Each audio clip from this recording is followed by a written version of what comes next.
going on? What's going on, Patriots? You just locked in the hood politics where we always keep it 100. I'm your host, Jay, and y'all already know, man. On this show, we cut straight through the BS, get straight to the issues and the policies that hit us close to home. We talk about everything from elections to national debates, all the way up to political podcasts. We throw in some pop culture and comedy in there every once in a while, because y'all know my motto, baby. All politics all the time. I give you brain rot. That's why I do it, so you don't have to. We normally start each and every one of them off sending out our thoughts and prayers. And I ain't been doing that these last couple of videos because there's been some meaty uh, news cycles, and I want to jump right in. But we're going to get back to that, man, because right now I want to send out my thoughts and prayers to the Kirk family. You know what I mean? His mom, his dad. You know what I'm saying? We're going to lift them up and put them in our prayers.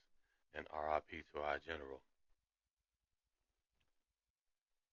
Patriots, Patriots, Patriots. It pains me to do this video. And for y'all who've been following me on TikTok, y'all know how I tried to stay away from this. You know what I'm saying? Because I was under the impression that Candace Owens was crazy, as a lot of you were, especially when she started talking about time travel and the looking glass and sentinels, and like she was trying to make it the Matrix or something. You know what I'm saying? So I tried to stay away from this, but then I sat back and heard these last couple of videos, and she started back making sense. And a lot of stuff that's on these videos that we about to go over right now, you know what I'm saying? It's gonna be quite a long video. I just want y'all to know, prepare yourself, get you some popcorn. It's gonna be quite a long video. You know what I mean? And the reason being, the reason being is, um, it's a lot that we gotta go over. It's a lot that's happening. You know what I'm saying? And it's crazy because I think the mistake everybody made, I think all our mistake, and bear with me, I think the mistake we all made was believing that Charlie could not make any mistakes or didn't make mistakes. What do you mean by that, Jay? When the general went down, we just assumed that his mate was the perfect mate for him. We looking at Erica. Let me rephrase that. We looking at Erica. Let me put it plain. We're looking at Erica like as if she's Charlie and supposed to move like Charlie. That's what we expected of Erica. That's what we would expect from our general's wife, and that's a reasonable expectation. You know what I'm saying? But, me, I've seen a lot of power moves in the streets, and I even seen a lot of power moves in D.C. You know what I'm saying? But what we seeing from our general's wife right now, that shit just cold blooded. I'm just being honest. You know what I'm saying? It's not just a business first attitude she got. She got a business only soul right now at this moment.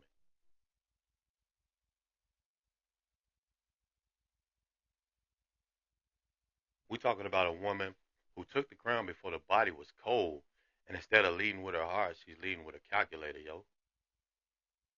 And I'm just being honest.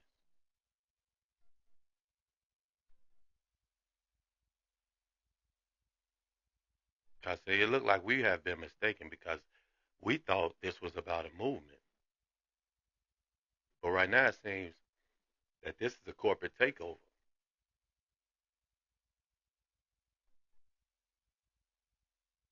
And it should have every single one of y'all worried about what's really going on behind the locked doors over there in Scottsdale. I know it has me worried. You know what I'm saying? I got Candace pulled up because, Candace been going hard. I thought she was crazy, man. And I'm going to tell you what happened. This is what I think happened, man.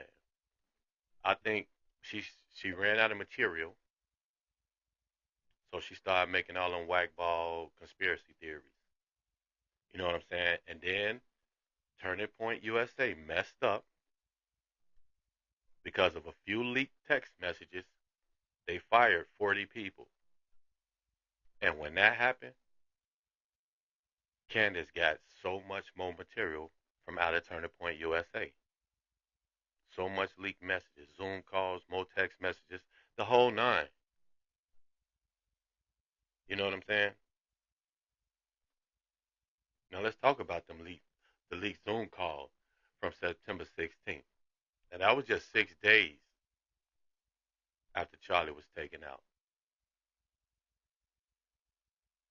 Y'all heard the audio. You heard her clearly say, uh, you heard her laughing. She was laughing about Zoom emojis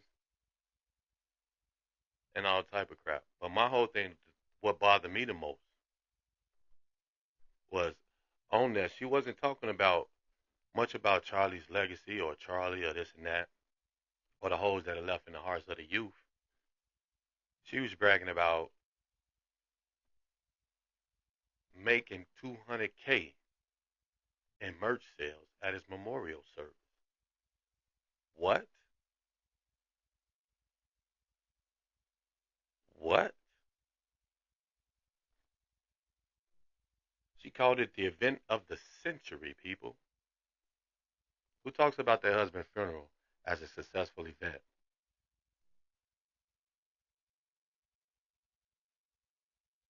They was counting t-shirt sales before the dirt was even settled on the man's body, yo.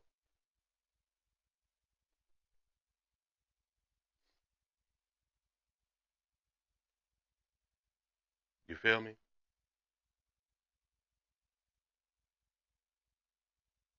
Now that's a level of ice cold professionalism that feels more like a CEO reporting to a board than a wife mourning a partner. I don't know. Talk to me. Talk to me, y'all. You know what I'm saying? Or can I just cook for a minute?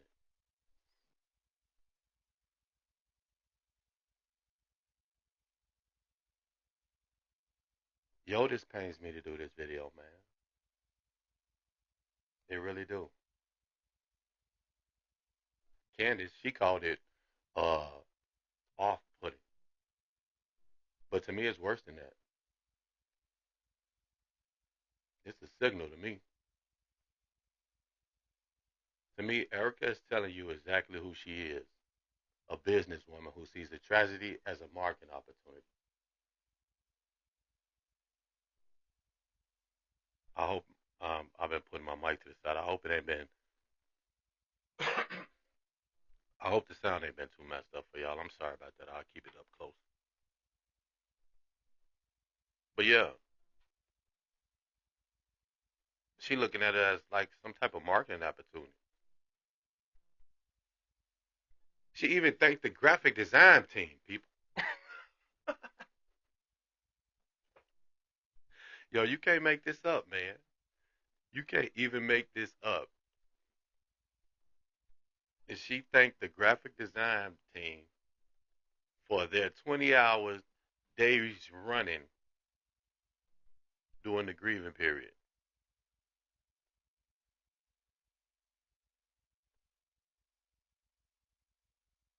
I'm rambling a little bit, man. Let's get into Candace. Let her talk. Let her talk for a minute. We're gonna let her cook for a minute. Also now confirmed that she was at the Hamptons retreat, the now infamous Hamptons retreat. She was present when Bibi Netanyahu called. And that bothers me because I was out here catching a lot of heat for telling the truth. Now, we have two different versions of that story. Andrew Colvett said that Bibi offered to fund Turning Point to the next level. I have since confirmed what Andrew Colvett said with two people that are not related to Andrew Colvett at all. Erica, despite being at that dinner and confirming that she was there, does not remember that part. She says that there was not an offer that was made and that Bibi was calling about the letter that Charlie wrote him back in May.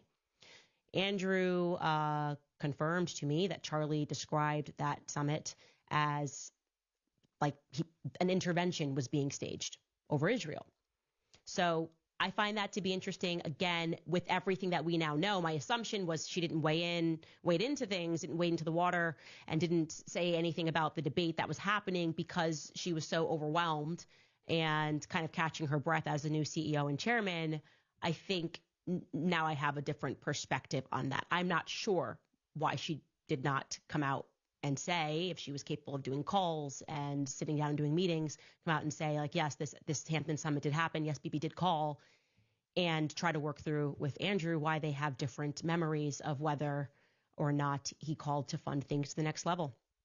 We have also confirmed that Erica and Andrew were working together on that Fort Huachuca PR response. It was the craziest tax I've ever endured. Alex Jones, quite entertainingly, he's coming for me my whole life, everything. But that PR response was confirmed that she was a part of that through this obscure YouTuber, Paramount Tactical, rather than going directly to me after we sat down. That, to me, seems like a pretty a strong violation of a well-meaning conversation that I had with her for 4 hours. And I should also mention that that was the same YouTuber, despite also going into Mitch's entire past, Mitch Snow's past. But after calling for a ceasefire and saying, let us sit down and talk, they welcomed Paramount Tactical onto Charlie Kirk's podcast show while I was in this hotel room to debunk me. I had no idea it was happening. And then that's, I think, was the beginning of when it clicked to me, seeing that him being caught live, Andrew Colbert live messaging something from Erica after she told me that they were disappointed in Andrew, that he wasn't going to be involved in PR anymore. That's when I realized that I was being lied to, that she was making moves behind the scenes. And the answer that we will likely never get, to add one more point here, is whether Andrew was lying or Erica was confused. And I would like to say that I don't believe Andrew was lying. I believe Andrew was telling me the truth when he said that when he stepped off of the plane in Provo on September 10th, he basically collapsed into Erica's arms, crying on the tarmac because he had all this pent-up emotion, had this big plane. Everyone was messaging him about Charlie asking for his status. He didn't know what was going on. And the impression that I got was that Andrew was on that plane alone. But then we were later told that Andrew was accompanied by his wife. But Erica, during our face-to-face meeting, had no recollection of his wife stepping off of the plane. When I asked, I said, was he with his wife? She was unable to answer that question as to whether or not Andrew flew in. And see, this is what I was telling y'all about on my morning videos on TikTok, man. Little lies, lying about stuff that you don't have to lie about, shows that you covering something up, man. With his wife to Provo. How is that possible? Is Andrew lying about that, or is Erica misremembering? What we know thereafter is that when they arrived at the hospital, after waiting for an hour, if Andrew is to be believed, then she waited for an hour on the tarmac for Andrew's flight to land. They arrived at the hospital and went in through separate entrances.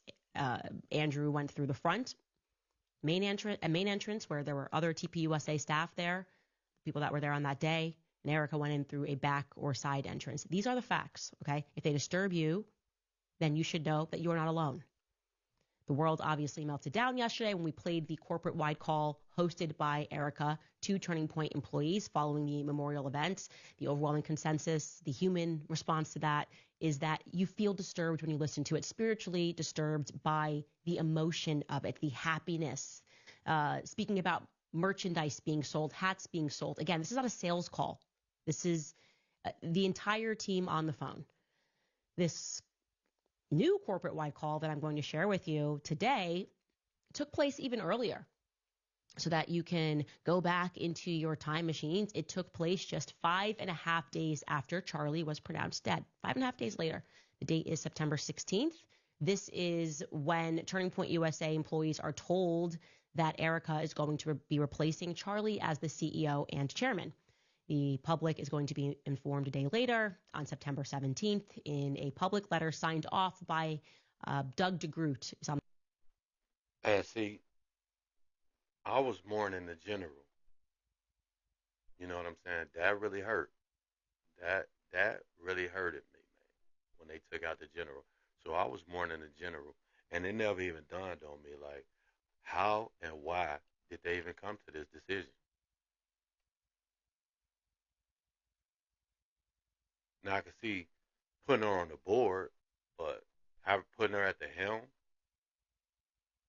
How and why did they come to that decision? On the board. And I should be clear that when Doug DeGroot, going backward and looking at the announcement, he makes it very biblical, which is a common theme here. Everything is it's about this is what God has ordained. Here is the letter. Just going to read the top here. It reads in Ecclesiastes, King Solomon wrote that mankind is to be tested by God. Today we are facing such a test, yet we also know that God has prepared us with everything that we need to overcome this ordeal. It was the honor of our lives to serve as board members of Charlie's side. Charlie prepared all of us for a moment like this one. He worked tirelessly to ensure Turning Point USA was built to survive even the greatest tests, and now it is our great pride to announce Erica Kirk as the new CEO and chair of the board for Turning Point USA. Okay, so I want you to remember that. It's like going, I don't even remember that letter at all, so that's why I'm showing it to you. It's King Solomon, and it's, this is what God wants. Okay. Now, this decision, like I said, published on the 17th, was actually voted upon earlier. I know because Andrew Colvett told me before the public knew that the board had selected Erica within about 72 hours of Charlie's death.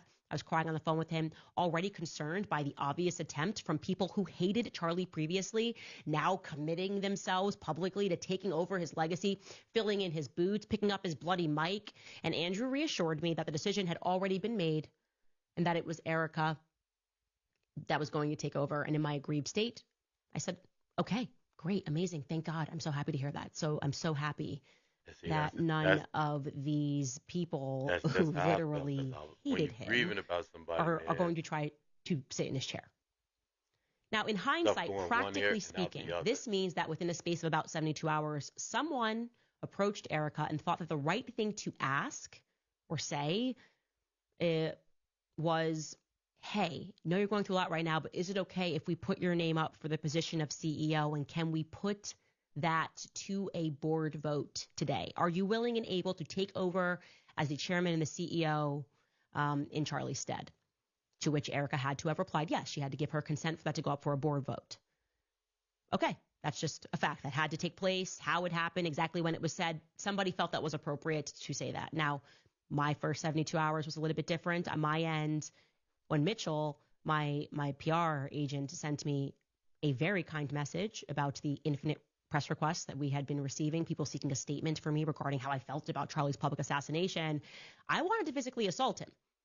He did nothing wrong. He actually did his job with the utmost professionalism and care. And still, I kind of wanted to kick Mitchell. I'm sorry, Mitchell. That's how I felt at that time, because everything just felt so intrusive. Like, to even think about the world going on felt wrong. I didn't think anything of her appointment at that time or beyond it, other than what I stated publicly, which was that Turning Point USA should have waited and instead appointed an interim CEO to allow Erica the time that she needed to grieve, rather than her having to deal with everyone questioning her moves as a CEO. But I also contended with myself, I will say. I also thought, well, maybe they rushed the decision because it was symbolic and they felt it was necessary, that it was sort of honorific, meaning she wasn't really going to do anything at that time, but they wanted to announce that this is the direction that it's going, which would be fair, like just wanting the announcement to mean something. And on her end, I thought maybe Erica said yes because she wanted to hold on to some sense of continuity. Like, this is still going to go on. We're going to get everything going. And that still could be true, by the way. That could have been what drove her decision. But of course, looking in retrospect, it is stunning to me that Erica chose not to bring a single member of her actual family with her to Utah. This is something that I just sort of missed at the time. Just turning. I didn't miss it.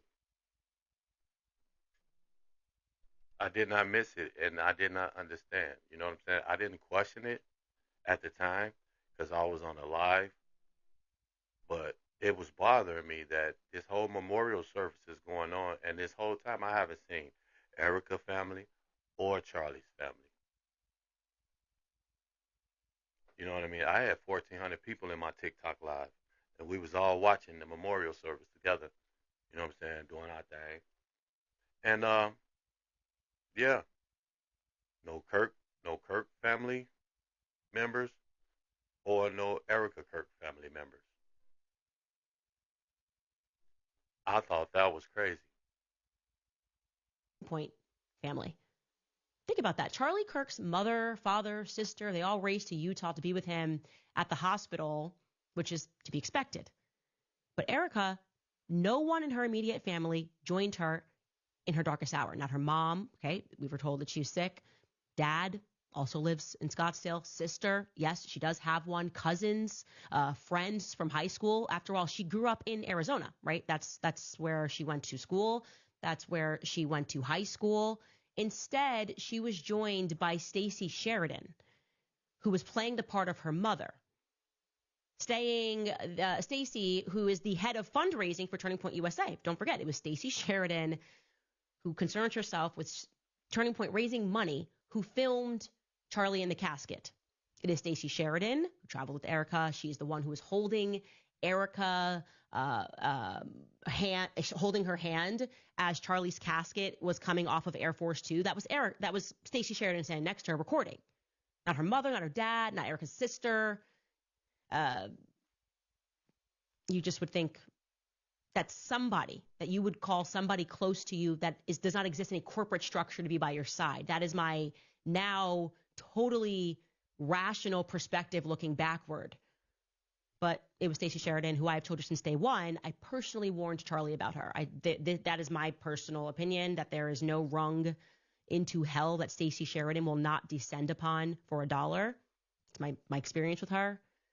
But this person was somehow crucial to coming and being beside Erica at all moments. Car rides, everything. If you go back and look, it is Stacey. You would think Stacey Sheridan was Erica's mother. You can even check out this clip, which is her in a car. Stacey, just everywhere. On the phone, Stacey is there capturing every moment. Me, I needed my sister to fly in to be by my side, husband, my cousin. Eric. That was the first time me ever seeing that image. Like I said, when I listen to Candace, man, I be half asleep.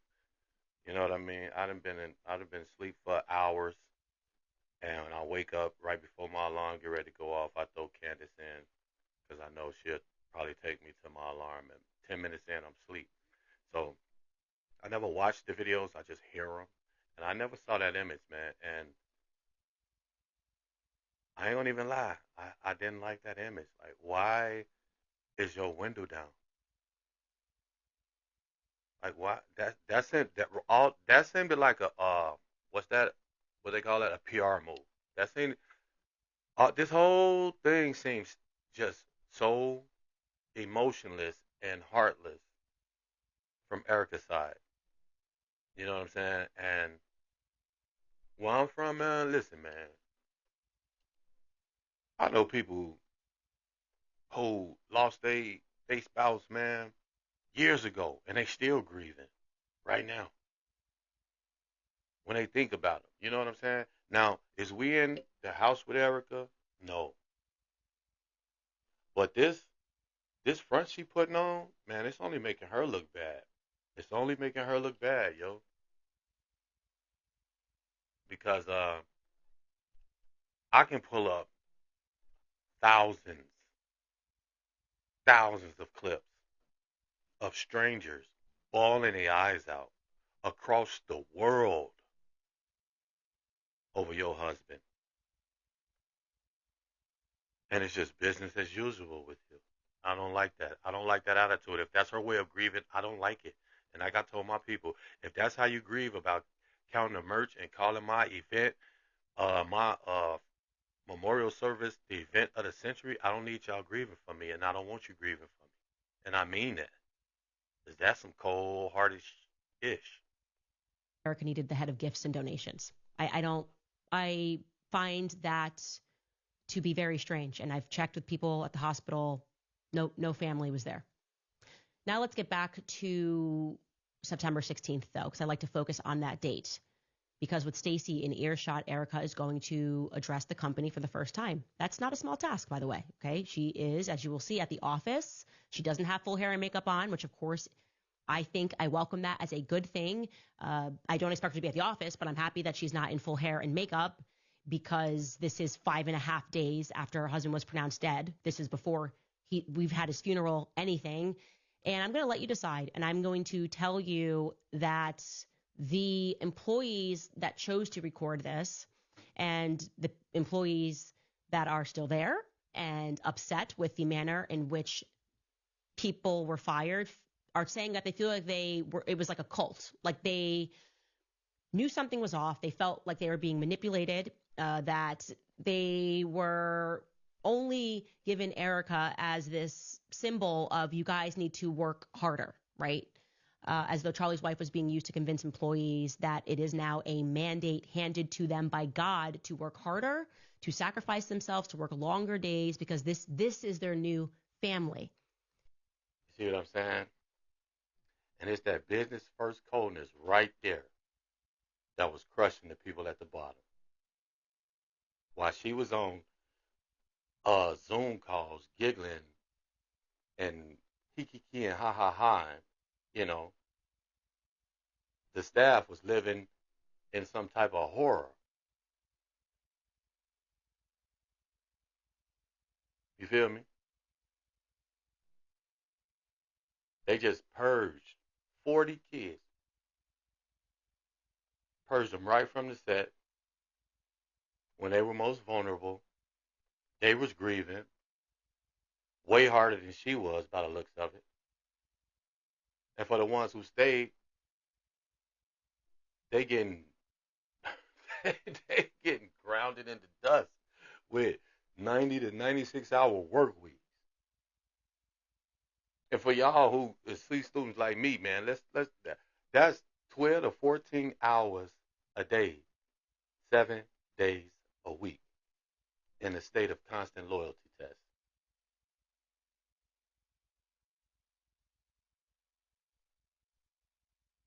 It's crap going on over there.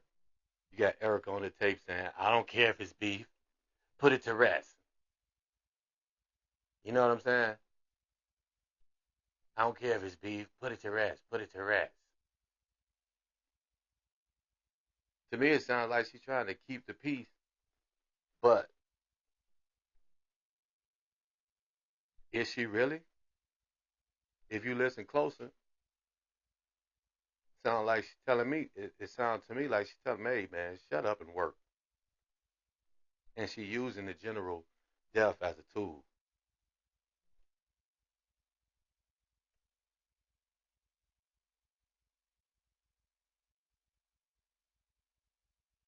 And see, that's what I'm saying, man. We all assumed. We had our assumptions about this chick. We had expectations about this chick, but we never knew this chick. And love will blind you. Charlie probably was in love. You know, he's a spiritual man. You know, he married now, so he gonna try to keep everything cool. We don't know what the heck was going on. We don't know what their relationship was really like, or who Erica really is. You know what I'm saying? Like this word, I've always been struck by this, describing the employees like a family, to drive them to work like horses only to then fire them after a $250 million is raised, is wild. Okay. Like I said, at least she is not dressed in hair and makeup. She is at the office. I would say the bad news is that once again, Erica is going to stop herself from using the word happy in the context of Charlie and how he must. Now let's look at why she's so cold.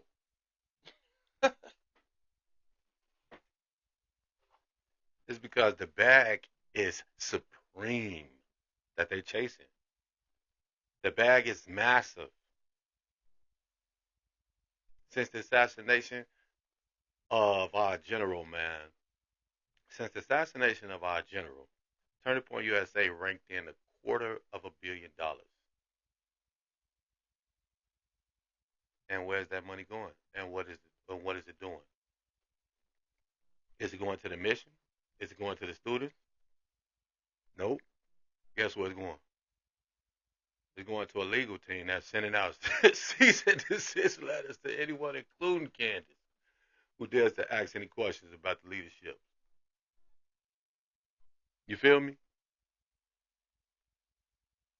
They ain't playing, man. Listen, I'm telling y'all, man, something ain't right, yo. And it pains me to do this video, man. I love Turning Point. Well, I love I love the general and I love what he made and I love this movement and his vision, but something ain't right, man. That's all I'm saying, man. And like I said, I ain't never saying that they had anything to do with the general's death in no way, shape, form, or fashion, but it is something not right. It's something going on over there. Must be feeling in heaven. I'm going to let this play out for 5 minutes straight, and there is no context needed other than this is 5.5 days after her husband was publicly assassinated. And yes, in the background, that is Terrell Farnsworth, the guy who took down the cameras. Yeah, but we are going to see some grief. So I'm going to allow you guys to watch this for 5 minutes. Had private conversations with him. I want you all to hold on to those. And I want you all to remember those so deeply. I want you to journal about them. I want you to be able to tell your kids about them.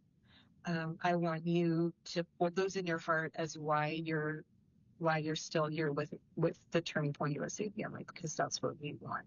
And like I said to our small group after whatever day that was that I did the thing on TV, how many days are still on Good Friday. I told the team, I said, Turning Point USA will continue like my husband always wanted, and it'll be bigger than ever. And we're going to honor him by doing that. We're going to stay humble. We're going to work hard because that's what he would want. And we're going to just make it grow. And we're going to keep our eyes fixed on heaven. And, you know, like even Stacy said, he's going to find ways to speak to us. And he's going to speak to you in different ways. Every person's going to be different, but you'll get little moments where you're like, okay, Charlie, I see you. It might be here on campus. It might be in quiet moments of the night, but he's here and he's more alive than ever. And he's going to guide us. And we just have to remain humble. But again, what I told the team was, I will fight like hell to make sure that all of you have a job here. I don't want anyone to think the job's in jeopardy, because your family, if you choose to leave, that's different. I never will, and I promise you, I will make sure that I never allow a point to where you have to leave because we cannot financially afford you.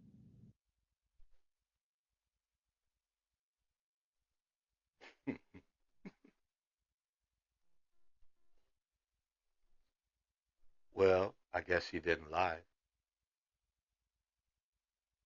Y'all didn't get ghosted because they couldn't financially afford you because y'all raised $250 million for these people. They just get rid of you because we don't know why. They don't know why. That's the whole problem with this. You know what I'm saying? Now, there's rumors floating around that TPUSA is under investigation.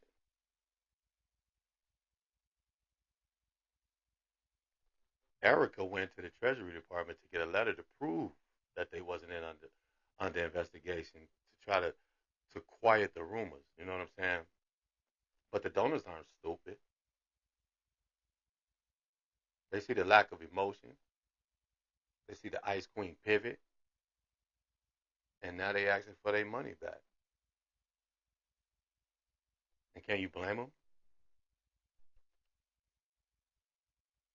The small dollar, the small dollar donors, they are filing for refunds, refunds at a rapid pace.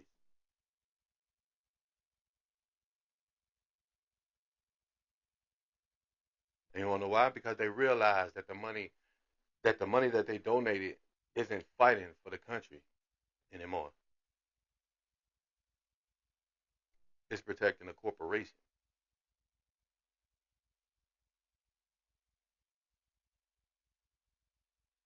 Let's continue, man.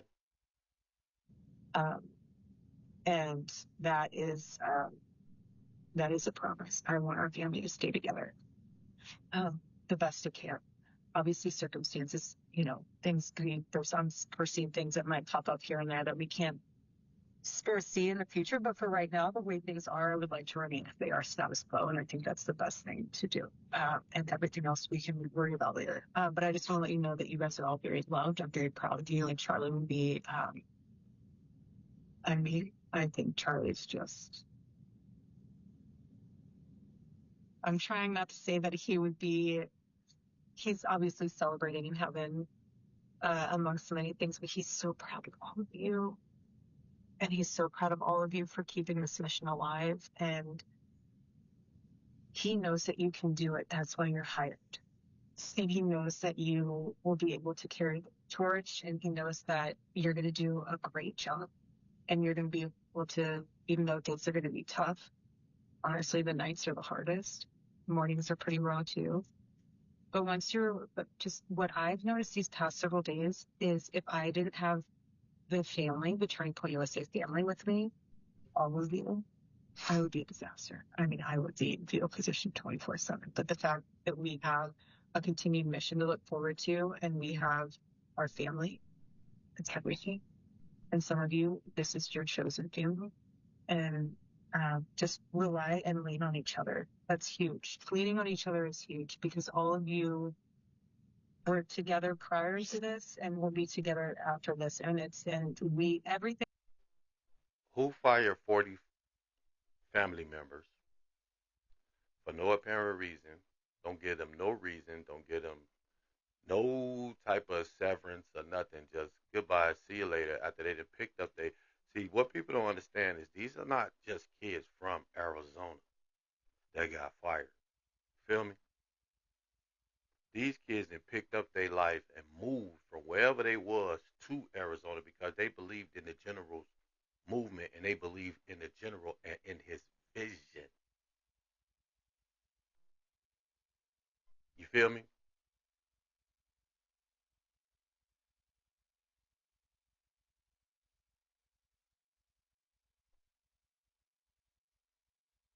And then not only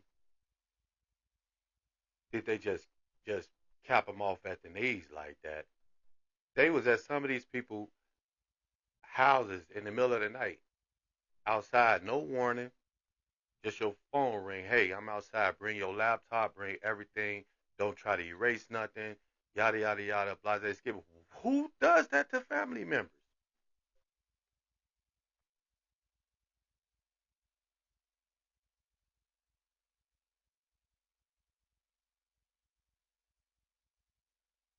And see, I'm upset, man, because it's like they treating Charlie death like some type of fucking product launch or something, man.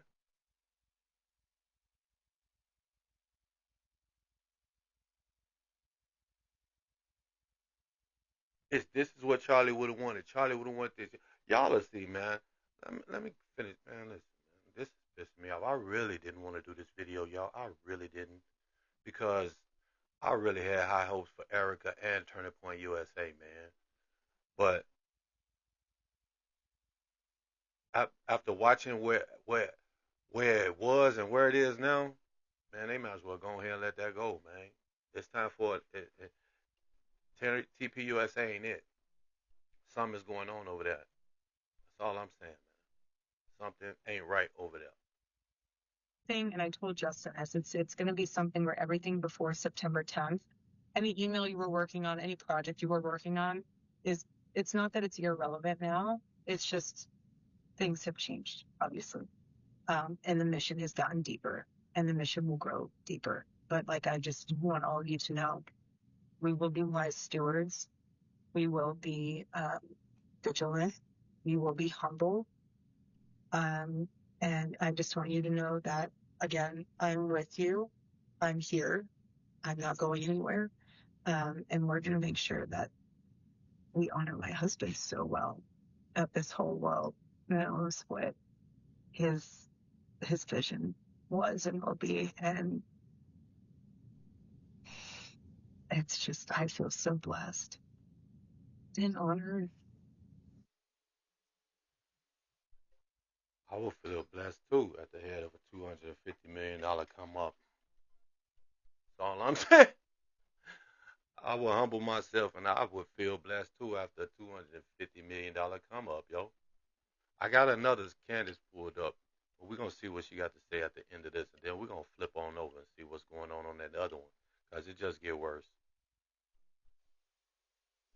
Blessed and honored, that is crazy work as adjectives. I don't know. That's crazy work. That is like, I couldn't, blessed and honored to be the CEO and to be telling you guys that you're a family. And I want you to see this because we've spoken about this, the Moonies cult, and these people that are leaving are like, it was just like a cult. Like, basically she's saying this, she's calling you a family. She promises them. That's why it's important you have to hold this to the fire. You're not a CEO. You promise these kids that if they are going to work harder, you're in this family, your jobs are That's safe. what I just Actually, said. that's what makes her cry.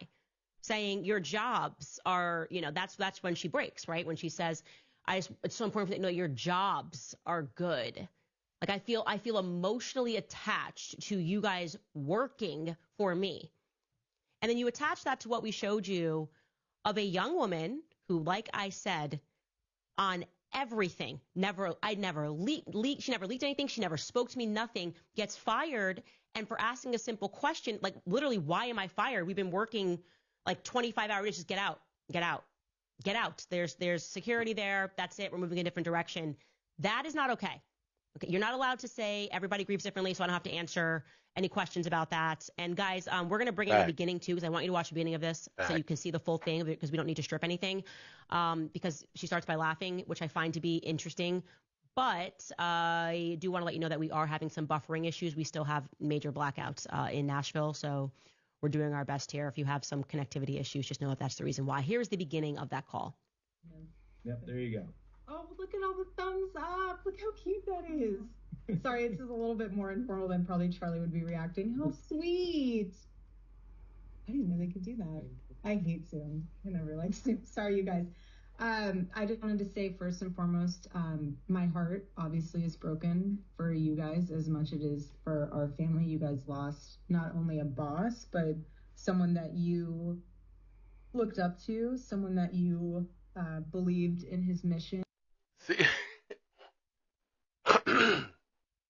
excuse me.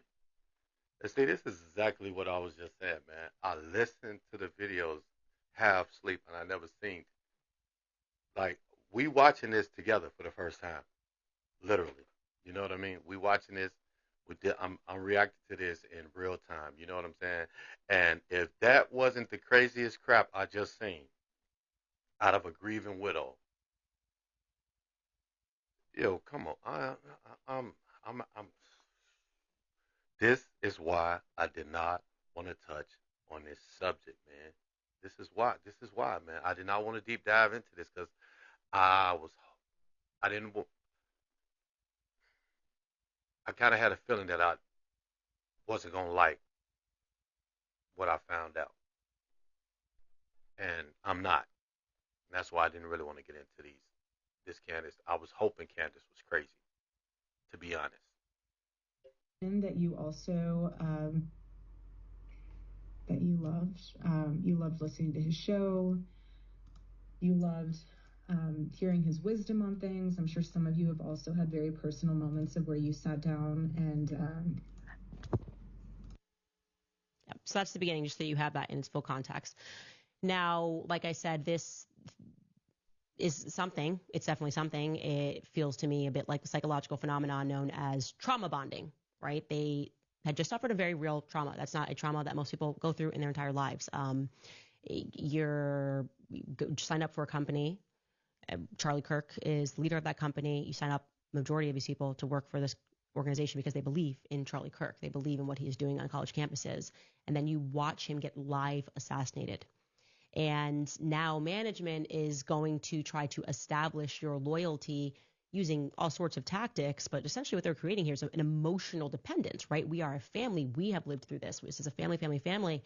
And that very well may not have been Erica's intent. But hearing her sound like she's about to cry when she discusses specifically them keeping their jobs, not Charlie, but Charlie having been assassinated in front of the world, but the prospect of their employment We do not have to imagine if she meant that sincerely, because she didn't. She did not mean that sincerely. After working them all like horses, wrapping them in this way, she's going to fire a boatload of them without cause or even conversation. That's actually traumatic. See it from the employee's viewpoint. For those of you wondering, they just must feel like they just got punched in the face. Fact. You had to watch him die. Then you get brought in on this emotional, we're a family, never, I never would do this. And it's like, get out. Don't let the door hit you on the way back. Yeah, we raised $250,000. You're not even going to get a bonus. Now we're going to keep letting this play out, because you are going to hear her actually be the first person to say an expression that has been used a lot. She's going to remind people that everybody grieves differently. 5.5 days after Charlie was announced dead at the hospital. Take a listen. And we will do our best to continue to make Turning Point USA the behemoth that he wanted it to be, this massive thing. And it is, and that's why we have to stay humble. But, I just want you guys to stay in prayer. And if you guys do need anything, please reach out to whoever you know to reach out to. And pray with one another, be there with one another, be soft with them and one another. Everyone grieves differently. So if someone's acting weird, don't read into that. Weddings and funerals bring out the weirdest side in people. Just anyone who's been married knows that. So don't read into that. Just love on each other. And if there's anything or anyone who tries to divide your team or you, or that's just the enemy, and just rebuke it and know that there's a bigger mission at hand. And again, you guys are all very loved, and I feel very honored, and I'm grateful for all of you. So I just wanted to take some time to hop on and share with you my condolences. I wish I could help all of you. But again, the fact that there's a lot of them in the office on today, the fact that a lot of you guys are here in office, that's what he would. With the mission, he doesn't want you to just be sitting on the couch alone in your room. He wants you to, obviously, we will all mourn, but he would want you to build. And so that's what we'll do. We'll have a sword in one hand, and we'll have a hammer in the other, and build. Okay? I love you all. Deep breaths. Usha, I just wanted to share this with you all. I asked her when we were on the tarmac, I said, I don't know how to get through this. And she said, when you're on an airplane, and some of you have kids will really relate to this. Others that don't, you've been on a plane with kids, so you can also relate to this. But she said, when you're on an airplane and you're 15 minutes before landing and the kids are going crazy and you have 15 minutes left on the plane and they're throwing their toys and they're screaming, and you're thinking to yourself, am I going to make it through these next 15 minutes? And then the plane lands. And Usha said, you're going to make it through those next 15 minutes. And the next 15 minutes after. And so I just want to share that with you, because it was a very private moment. But it gave me some peace to know that we can just do this 15 minutes at a time. So if that means at work, when you're feeling a little bit sad, take those 15 minutes and you'll be okay. We're all going to be okay. You don't give Erica a round of applause, because that seemed like the fakest crap I ever heard in my life, man. And I really don't want to continue this video because I'm getting aggravated. You know what I mean? But I thought this was either the next episode or the episode after that. But I thought this was interesting. Let's check this out. I'm wearing this sweatshirt. I told the priest I would chill. We had somebody message us and say, you should be making these sweatshirts. And it's real. I do actually, I'm being always sincere when I say that. But this is a story that involves a priest, and I promise after this, I'm going to chill for the weekend, because I think this story is so crazy. I need time to process it, because, again, it involves Catholics, and we're up. Sorry, guys. It brings me no pleasure to report. So Catholics, if you're watching, take a listen. I got an email from a woman, a Catholic woman, back in October, and the email did not sit right with me spiritually. There's a lot going on, though. I was obviously in survival mode mentally.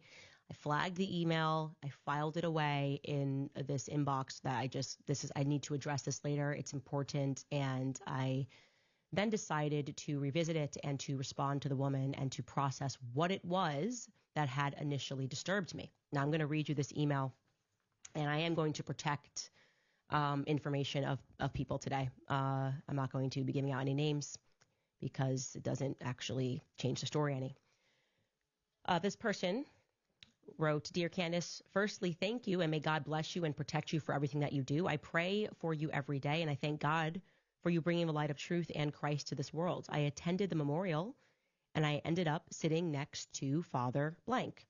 He was actually the priest that flew with Erica to Utah. He was with her when they called her that he did not make it. We prayed over him. She actually asked him to pray the rosary there at the hospital, and he said the homily at the private funeral the Friday before the memorial. Now, in hindsight, it is strange to me that he was just put in the crowd at the memorial, but then again, he may have wanted that.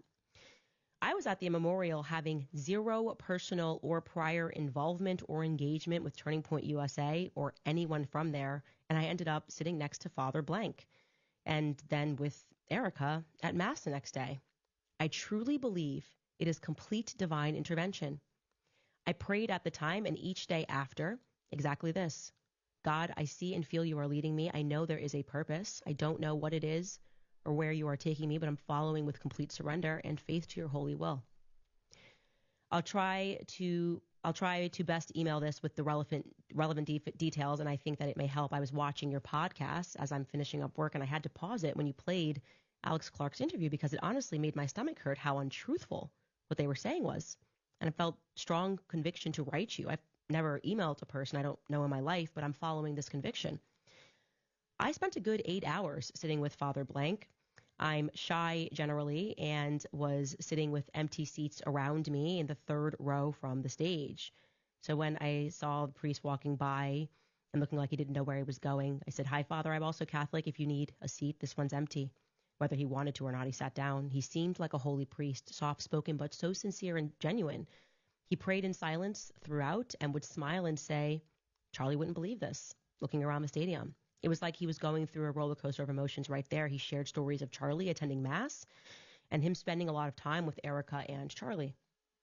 As Erica was talking on stage, Father held his hands towards her and was praying over her for protection and strength, tears going down his face from his stories and messages from Charlie that he showed me. It seemed like he was probably the closest person in that room to Charlie and to Erica, yet he was sitting with me like any other guest. Like I said, in hindsight, it just feels so off still. At some point during one of our conversations, we spoke about the daily Mass at his parish because I wanted to go on Monday before I flew back to Chicago. He said, yes, at 8:30 a.m. there would be Mass. To be honest, I wasn't sure if I was going to make it, but then I saw a text from him at 6:30 a.m. saying, "Hope to see you at Mass." I knew it was my sign to just make it work and go. There were about 6 people at the 8:30 a.m. Mass that Monday, the large church of Blank. I sat in the first row, and I felt God's presence so powerfully the entire Mass that I couldn't stop the tears from flowing. I didn't cry at the memorial, but I wept quietly the entire Mass. Afterward, I stayed to pray a while longer. Lights were starting to turn off, and I looked back, and I noticed a tall bodyguard in the back, along with Erica and a middle-aged woman that was sitting by her. At that moment, I went back to prayer and I said, "God, if you'd like for her and I to connect or speak, please bring us together. If not, I will pray for her and I'll head out." I did not want to disrupt her, but also I had an intense knowledge of how much God's hand was present throughout the last 2 days. A minute or two later, as I was still in prayer, I had a tap on my shoulder by a woman. I believed it was an assistant. I can't remember what it is she does. She said, "Would you like to join Erica?" Candace, at that moment I thought, okay, God, I hear you. I've never had so much peace while blindly surrendering to God's will. Maybe I have, but I haven't ever seen it so clearly in action. I hugged Erica. I sat next to her in the last pew, and I just had the most beautiful conversation. She mentioned that Charlie went to Mass with her. I want y'all to listen to what's coming up, man. And listen to who this lady is and how deep her pocketbook is. There, and that Father Don would open the church up for him there often when Charlie just wanted to pray and reflect without being disrupted, and that he was with her the entire time from Arizona to Utah, in the hospital, etc. I have so much I could share on all of the little miracles, but I just want to say that today I felt compelled to send this to you. And so I'm listening to my conviction in sending this, and I am hoping that the Holy Spirit and both of our guardian angels will direct this message as it is intended per God's will. I have to say, I felt more realness from Erica in my exchange with her in that church than from the memorial. I saw her at Mass again on Tuesday. I ended up staying an extra day because I had relics from St. Paul II that my mom wanted to give Erica flown there. I coordinated someone to fly it to me, and then I gave it to her. Okay. I am going to... And one day she coordinated somebody to fly something to her across country. Sound like deep pockets? Do that sound like deep pockets, Patriot? end it there. Now, why do you think that that email disturbed me and made me file it? Just check in the chat here. What is not right with that email? And I'll tell you, it wasn't the person who wrote it that disturbed me. I blanked out over a name because I'm going to tell you now that the person who tapped on her shoulder, who she thought was an assistant, was Stacey Sheridan. Cha-ching. That was what disturbed me about the email and made me file it right away, because I knew exactly what happened and I did not have the heart to tell her what had happened, because I know who Stacey Sheridan is. I know what I told Charlie about Stacey Sheridan. I've seen her work. I've been at events with her. What happened was you just got tricked into donating to TPUSA. That's why. They stalked you. They knew who you was. They looked up your finances. And then they popped up next to you in mass and said, hey, would you like to join Erica? Can't nobody tell me ain't something crazy going on over there, man. This chick ain't just losing her mind. She ran out of material. And they effed up because they fired them people and they leaked her some old material. That's why she was going down that dumbass rabbit hole. But y'all can't tell me with a straight face and be honest that it's not something fishy going on over there at the headquarters. Her. I knew that Stacey would have only done that if the girl who was writing me this email had a boatload of money. Didn't even need to look up this person or the email. I knew that they had that girl clocked before she walked into the memorial. I don't think actually it was God that sat her where she was sat, 3 rows in. She was amazed by all of this. Oh, I don't even know anybody here. Here I am. I don't even know Charlie. I don't know anybody at Turning Point USA. Here I am sitting at the front. And oh my gosh, this moment. And you know, Erica won't even speak to the staff at Turning Point USA, but Stacey Sheridan, would you like access to the grieving widow?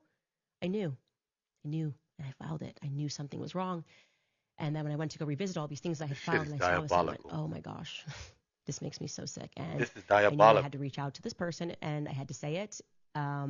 Hey, don't know anything about you, but I'm going to assume you have a lot of money, and it breaks my heart to tell you this, but you were targeted. They would have known everything about you. That's how they work. Before everyone is seated, Stacey Sheridan's job literally is to know everything about that person, their net worth. She'll know your dad's net worth, your mom's net worth. She will tell Charlie. She whisper in Charlie's ear, that person runs so and so, blah, blah, blah, blah, blah. And then Charlie will go have the conversation. That was the whole reason they brought her on. That's what Stacey's brilliant at. Smelling money, truly. And so I had a conversation. And I said, and actually, when we finally broke this conversation, she had already arrived at that conclusion. So that was back in October. She sent the email. And so my message to her, she said, yeah, I kind of figured this all out now. And I said, you got a lot of money? Yeah, got a lot of money. How much money we talking? Dad sold a huge business. She runs a massive business. They are wealthy, extraordinarily wealthy. And I said, now let's go through how this all really happened, because you were targeted. What did I tell y'all? I knew she was. Before Candace even went through all this, I heard. That's one thing I did hear in my sleep. That lady said I had somebody. I stayed an extra day, and I had somebody fly it to me because I wanted to give it to her. She didn't say I had it. Uh, Amazon Express, Amazon Air or FedEx Air. She said I had somebody fly it to me. I was like, oh, this chick got a boatload of money, yo. And I'd like to know how you ended up at the memorial. And so she tells me a story of how that all happened, and I'm going to walk you through it because I think it is one of the more disgusting and disturbing things that I've heard throughout the story. Maybe I'm taking it more personally because I am Catholic, and I'm happy to be biased in that way, but I think you will tend to agree with me here.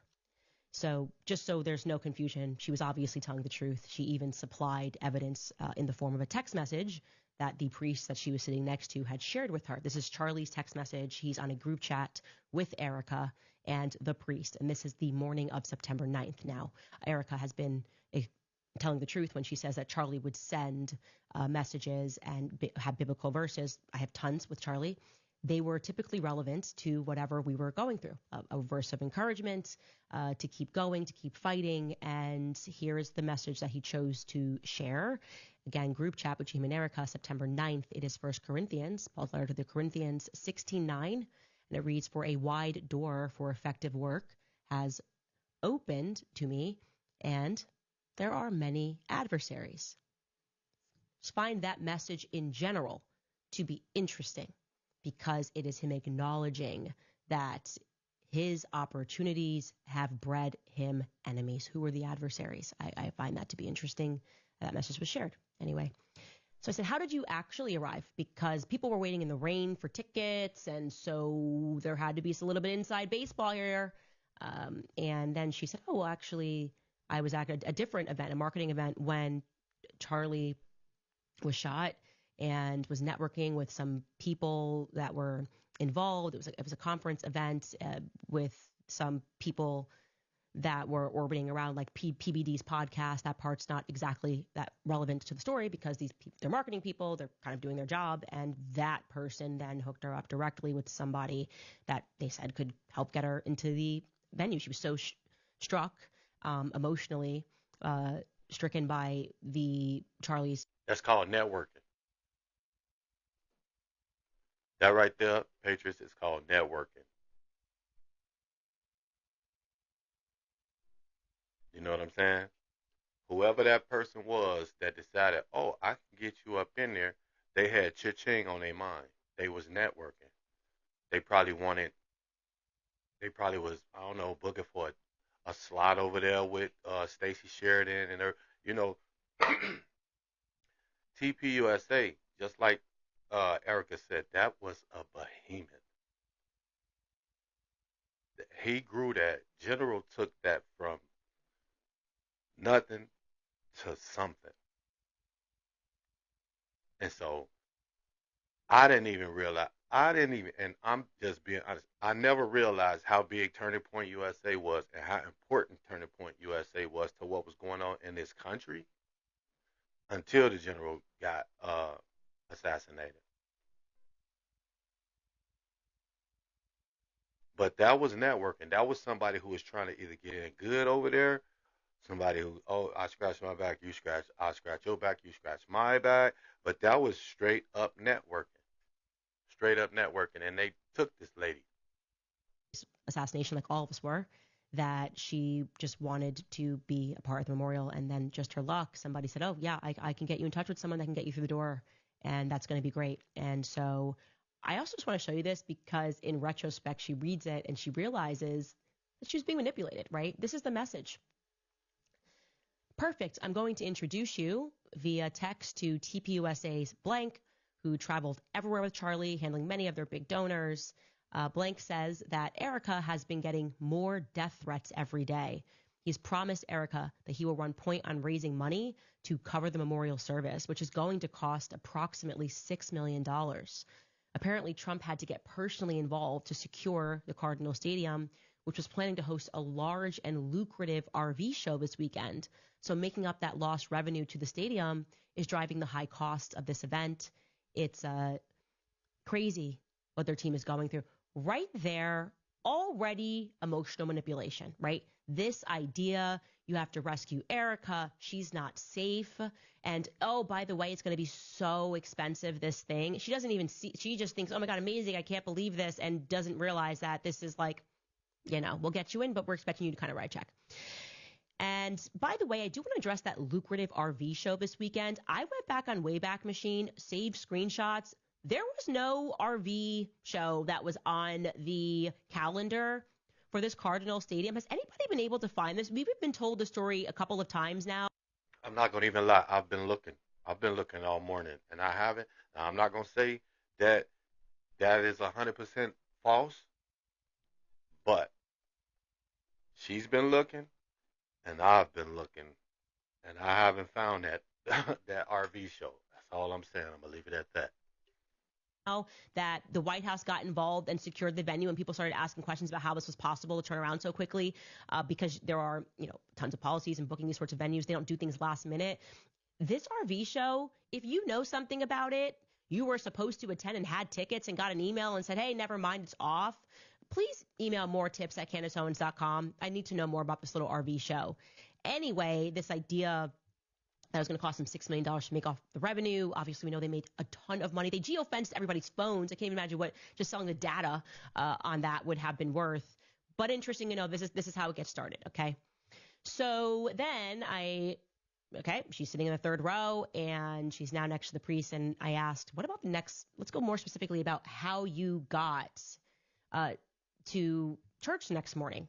Because that's interesting, right? Like, you struck up a conversation, you said that you struck up a conversation, whatever. And that the priest said, yeah, come to mass. Well, the part that she forgot is that he told her in this text, Erica might be there. Good morning. I hope to see you at 8:30 a.m. Erica may be there too. Okay. That's an interesting text from a priest. Now, she believes that this is a good guy, and that's great. And I hope deeply in my heart that is true. But I am beginning to ask questions about that, because there's a lot there that's happening. If I am correct, he also canceled his mass on September 10th. Give me just a second, because I hear my phone is on. That he canceled his mass on September 10th on that morning.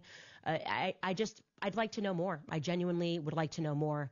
And I don't understand, if a priest is just trying to get you through the door on a Monday morning to go to mass, why you would say, Erica might be here. And also, why is it a might? You would know. You, more than anyone, would know. You've been with her every second of every day throughout all of this. You know whether or not she's going to be there. You, her, and Stacy have been rolling pretty deep. So I feel like you knew she was going to be there. That's my opinion. I genuinely hope I'm wrong, and I'm open to be wrong, but I have to tell you how I feel about this.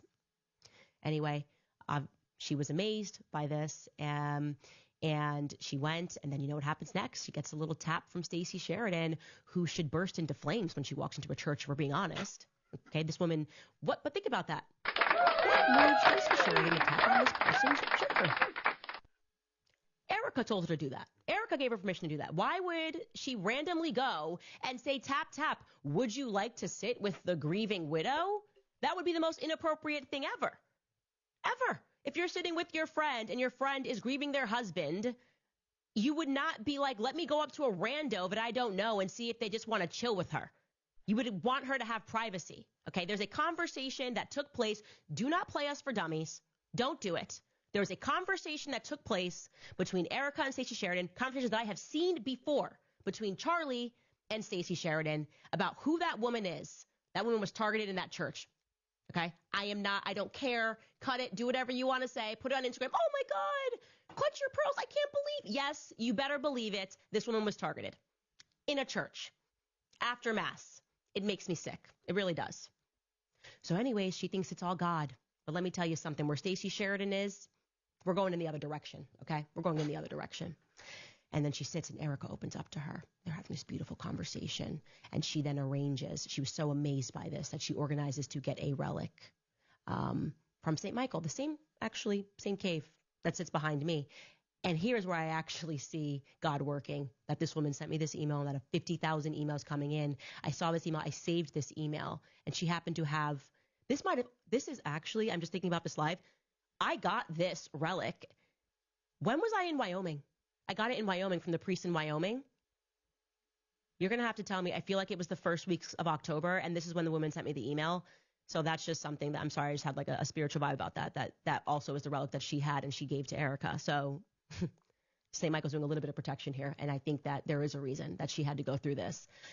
Even sometimes when you're going through things like being scammed, there's a reason for that. And so this information came to me.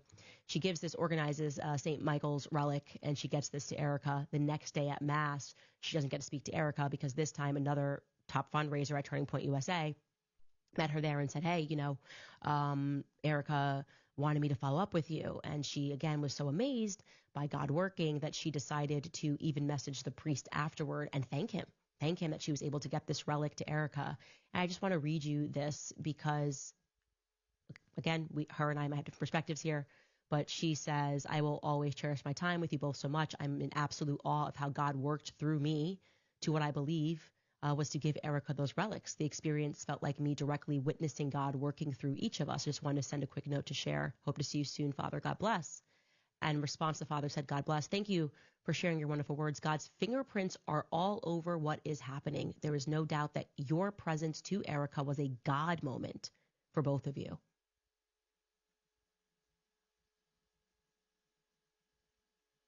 I don't like it. I don't like it either, man. And right now, I am 1 hour and 11 minutes into this video, yo. And I ain't never did a video this long, but I thought this was something that had to be shared, man. You know what I'm saying? Look, I'm concerned because when a movement without a soul, when you have a movement that don't have a soul anymore, like Turning Point USA, see, Charlie was the soul of Turning Point USA. So when you got a movement like that and it don't have a soul anymore, it's just a scam.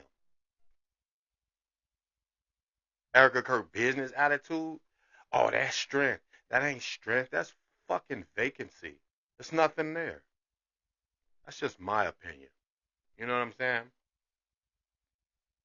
Because, see, when you can giggle about merch sales 6 days after the tragedy, you already checked out of the mission and moved on into the vault. You feel me? Don't let the flags and the stage lights distract y'all. If the leadership at Turning Point USA is firing all the youth and working as survivors 90 hours a week and laughing about the event of the century, which was her husband's memorial, bragging about making 200K. Yo, the set is rotten. It's rotten. So to all the rest of the people there, listen up, man. Keep y'all eyes on the paperwork, watch the money, and never trust anybody as far as you can throw them. You know what I'm saying? Especially when they calculate their grief in t-shirt sales.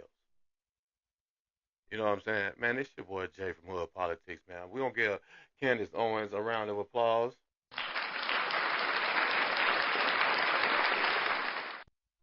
And we're going to get up out of here, man, because I've been on this thing for an hour. I don't even know if y'all going to even sit through it this long.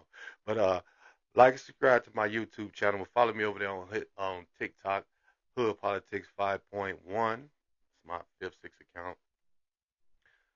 Hit that notification bell so you'll know when I drop some new videos, man. I got some more stuff I'm going to get into, but I've been up here for quite a while recording this. So I'm going to go get me some breakfast because it's early in the morning. I'm going to go get me some breakfast. It's Saturday. I'm going to hang out with the boy, and I'll be back up here a little later, man. This your boy Jay from Hood Politics checking in, and I'm checking out, y'all. Y'all know how we do it.